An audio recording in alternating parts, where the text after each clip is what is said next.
Dr. Adriana Marais.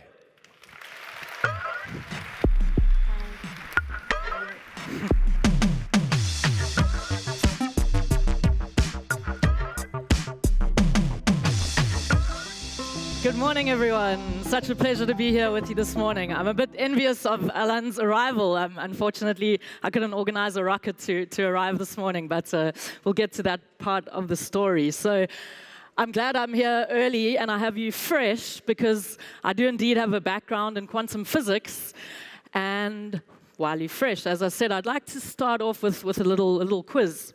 So actually, you can answer these questions on the app, and we're going to compare the kind of scores that you guys get with other audiences at other festivals. So I'll give you a minute to read through the questions. No, I'm kidding. They're all true, by the way, but a talk on quantum physics is another topic for another day.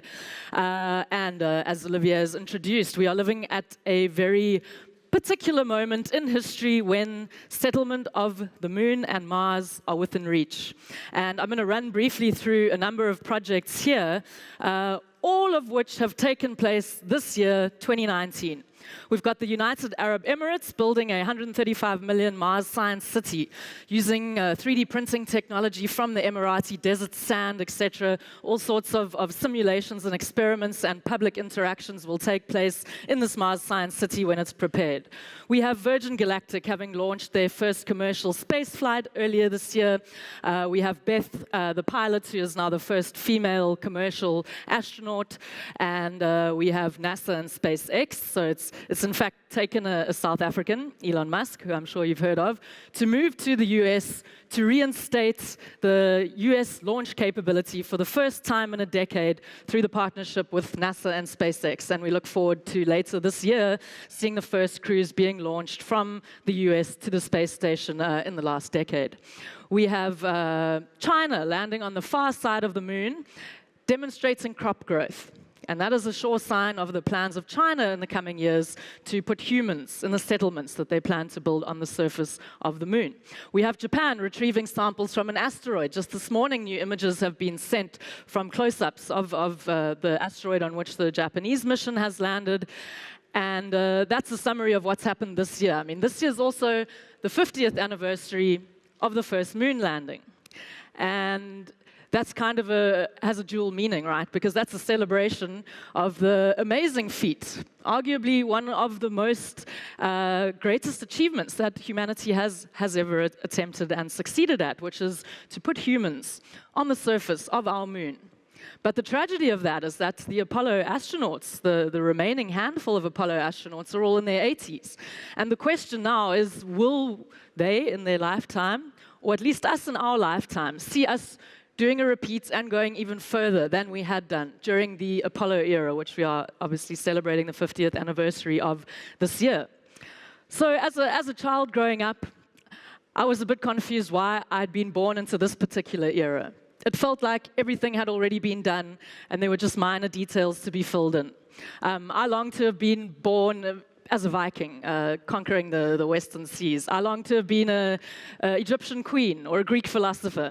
I wondered why I'd been born in this particular era when it felt like everything had already been done. And back in 2013, when I read this newspaper, in a real newspaper, not online, headline, my whole world froze. Because I realized that I was in fact living in the most fascinating and exciting human era of human existence, because in my lifetime, I believe, we will see the first humans making a trip from Earth to planet Mars. So this was the Mars One announcement back in 2013, a call for volunteers for a one-way trip to settle on the surface of Mars. I volunteered since I was about 4 years old. I imagined exploring other planets. As a 4-year-old, I wasn't quite sure that it would be Mars, but this is, in fact, a feasible stepping stone to explore further beyond Mars. And I volunteered, and 200,000 people volunteered, and since we have been narrowed down to 100 Mars One project astronaut candidates. So who are these people? Are they completely crazy? Perhaps that's part of the requirements to volunteer for a one-way trip to a different planet where no human has ever set foot before.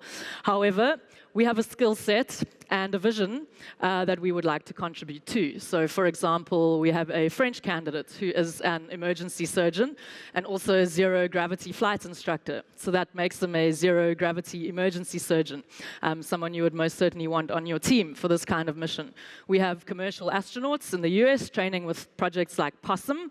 We have a range of engineers, arguably the most crucial people for the project, those kind of people who can build spare parts from other spare parts, repurpose machines for other tasks, fix, repair, maintain, all types of engineers, absolutely crucial for this kind of mission.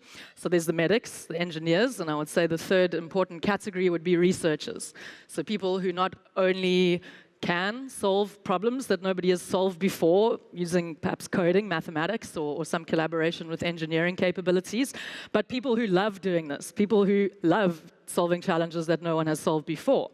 Because on Mars, we will be able to ask questions that we've never had the opportunity to answer in detail. And as a researcher coming from a quantum physics background, in fact, quantum biology, for me, one of the most profound possible contributions that a mission to Mars would make to humanity would be to potentially discover evidence of life on our next-door neighbor planet. We know that Mars once had oceans. Around 4 billion years ago, we see canyons, we see pebbles, we see other structures that can only be associated with the presence of liquid water. And as a result, it is not a far-fetched idea to imagine that on these ancient shorelines, we may find fossilized evidence of microbes that once inhabited these oceans. We also know that there's liquid water below the surface of Mars, as investigations have shown. So it could be that some microbes are, in fact, still habiting these underground lakes or liquid water structures. And this, for me, if we find evidence of life on the next-door neighbor planet, I believe there's no longer an argument that life in the universe is abundant. This is a celebration, a view that is shared by many top researchers and people working in the aerospace industry. That, for example, Dr. Ellen Stofan, the previous chief scientist of NASA, has said we'll have evidence, she believes, of extraterrestrial life in the next 10 years. So that's one aspect of what we hope to achieve on the surface of Mars. But probably you have some questions about feasibility, etc. And the Mars One project has not been without controversy. But now I'd like to highlight the fantastic achievements by South African-born, I'm a South African, Elon Musk's company, SpaceX. So arguably this particular launch was the most important step towards getting crews to Mars, which happened in March 2018. Many other important milestones have been reached by SpaceX since then, but for me, this is the favorite because the Falcon Heavy has the capability of lifting up to 60 metric tons off of the surface of Earth. And this is the kind of payload that you can expect a crew to be able to survive in en route to Mars. So what you're going to see here, stage 2, you can see the speed of there, now at 7,000 kilometers an hour. What you're watching now is stage 1, the boosters, separating from stage 2. You're going to see what's inside stage 2 in a moment. But those boosters, importantly, will be retrieved back on the surface of Earth, thereby reducing cost of launch, according to COO Gwen Shotwell, by more than 50%. This is stage 2. This is Elon Musk's personal cherry red Tesla Roadster. That's, of course, not Elon, just a mannequin inside the car. Listening to David Bowie, why not? Don't panic, a good motto for space exploration. So that car was launched beyond Mars, beyond the orbit of Mars, therefore demonstrating launch capability by the Falcon Heavy of a large cargo beyond Mars. Here, absolute engineering poetry. We see both of the boosters return back to Earth to be checked, minor repairs implemented, and to be reused. So this was a momentous achievement in the aerospace industry, opening up not only developing countries launching satellites, but all the way through to enabling crews to actually make their way to Mars and beyond using exactly this infrastructure. So in terms of definite dates, I would say SpaceX are the ones to watch here, and in 2022, they plan to launch the first lander to Mars. So that's the aspect of this that has not yet been demonstrated. That would be landing on the surface of Mars, and we've never done that. The Curiosity rover, by comparison, is a couple of tons, whereas this, of course, order of magnitude more at around 50 to 60 tons. This needs to be demonstrated. If this is completed in 2022, I think it's completely realistic that crews would be departing from Earth on a private SpaceX-enabled mission to the surface of Mars before 2030. So, as a South African, part of the Mars One project, which has not been without controversy, what can I do? And I think this is the crucial part that we all have to reflect on. Yes, we have a vision of the future. Yes, we're looking back at the past, at our previous achievements. But the most important thing to have in mind is what steps am I taking right now in order to achieve my dreams, no matter how impossible they may seem at the time. So I watched the Endurance documentary on YouTube recently, which I encourage you to watch. That was the documentation of the Shackleton attempted mission to Antarctica back in 1913, also funded partially by National Geographic, and some of the original footage is available to watch there. And the parallels are striking. Of course, we can cancel the men and write humans wanted. Hazardous journey, yes. Small wages, yes. We don't expect money to have any meaning on Mars in the foreseeable future. Bitter cold, of course. Mars is around negative 50 degrees Celsius, space even colder. Long months of complete darkness, yes. We'll be traveling through space, living underground on the surface of Mars to protect us from the radiation on the surface. Safe return doubtful, well, safe return non-existent currently. We will be building the fuel manufacturing facilities, the launch pad, the rocket component manufacturing facilities in order to complete that return. Honor and recognition of limited success, of limited use, let's say, 200 million kilometers away from everybody you have ever known. But that's amazing parallels between these brave all-men, in that case, who all survived a hazardous 3-year mission through the Antarctic Sea. I won't give too much away there, but the parallels are striking. And as a South African, I therefore decided to take my dream, my vision, my future into my own hands. And we have started a company called Offworld. So Offworld Part 1 will be in Antarctica, and that's our current website, .earth. We hope to have .space in the future. But first of all, there's a lot of work to be done right here on Earth. So a lot of people ask if we've started training as astronauts to get to Mars. But in fact, the component of the journey that requires an astronaut-type training is just the first 6 months. That's how long it takes to get to Mars. Once you then arrive on the surface, you are living in a resource-constrained environment, living in a community that is technology-enabled.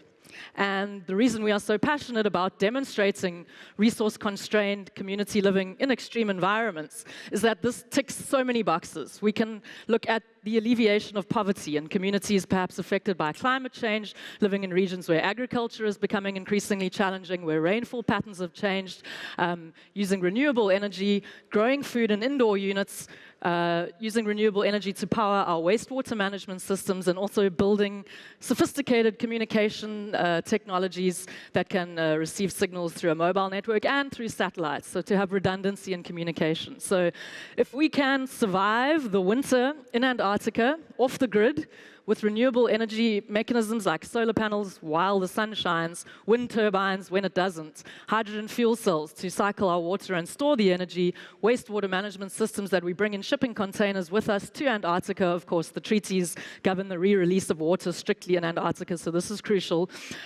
Growing food in indoor facilities at negative 40 through the winter.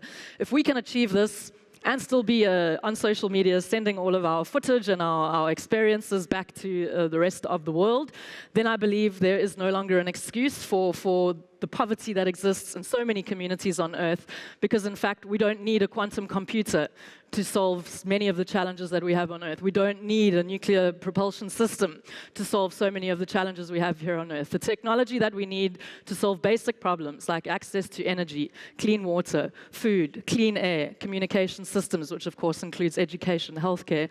If we can solve those in extreme environments, then I think we can start to roll out this technology on Earth, as well as prepare ourselves for our future, which I believe is a multi-planetary one.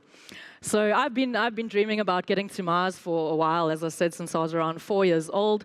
This is a project I did in 1997, and high school projects have come a long way. This was back in the 90s. We made paper mache. Nowadays, kids are building robots and manufacturing rocket fuel in the chemistry labs. not a lot has changed, as my mom pointed out. I'd completely forgotten about this project, in fact. But you can see the topics, if you can read: power, air, water, food, crops, city life. These are the questions that we'll need to solve not only on Earth, in extreme or non-extreme environments, but in any environment that humans will be living in. These are the basic challenges that we will face wherever in the solar system or universe that we are. So we all have a unique role to play. We all have to think carefully about the steps that we're currently involved in towards achieving our goals.